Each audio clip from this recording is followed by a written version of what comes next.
Welcome back to Damn Easy's YouTube channel. Today we have a dealer introduction. We're here in Southwest Florida with Roman Roofing, one of our new partners. We're meeting with Kevin here at a location that he was able to protect the customer's garage. We're going to go through with him on what he saw when he got here and his method to protect this place to help secure their garage.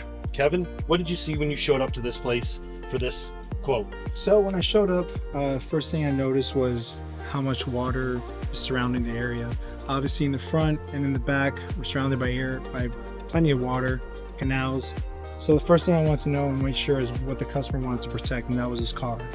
He already got flooded before, so we wanted to prevent the next flooding. So obviously coming here and realizing that we actually put some barriers here. I believe it's three barriers and 2 extension poles to pretty much put here and set him up to make sure that he doesn't get any type of flooding into his garage. That being said too, we made sure to get the side door, which comes with 1 barrier, and that's also going to allow us to protect any water to come in the side of it as well. Here we are at the side of the house where they're protecting the other door. There's a unique situation here, so we'll let Kevin explain what he saw when he got here and where they're putting the barrier and why they're putting it there. What we have here is basically the inside right here, which kind of shows you the cement, right? And this is where you want to work off of right here. You want to get right here in between the cement, because if we go here, you can hear that wood hollowness. So we got to get in here, so we're making sure that we're anchoring inside of this cement right here, so we allow ourselves to have a good base here for that barrier to protect any type of water that's coming in. Yes, so if he was to have an application where they put it in the door jamb, we have the framing on both sides, which would allow water to get through, and you have a false sense of security. So when Kevin was doing his assessment, he realized what the issue was, put a plan to get it on the concrete, and was able to protect this customer properly, so they knew what they were getting with this project. 100%. Kevin, when you're doing this walk around assessment, I noticed that you saw something with the dryer vent. Can you explain what you saw here and what the plan of attack is to solve this issue for the customer? Everybody has a dryer vent. Everybody has some sort of opening in their home when it comes to where the water could potentially come in.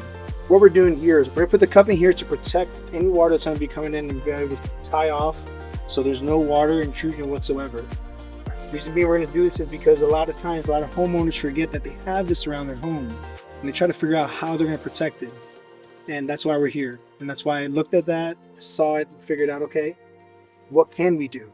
So we decided to put the cup link in there and allow us to go ahead and use this as a cap, so you can cap off to stop any type of water that comes in. Obviously, we're not going to keep it on there forever. So once the water is down and everything's good to go, take it off and got your drive-in working again. So when Kevin was doing his home assessment, he saw where the low-lying dryer vent was, which is common on most places. What happens is you have a 4-inch hole that is direct access for water to penetrate through the walls. So what he came up with was, we have a PVC coupler that is going to be permanently affixed into the home. When we don't have the plug in, we're going to have a normal vent that'll allow it to breathe properly.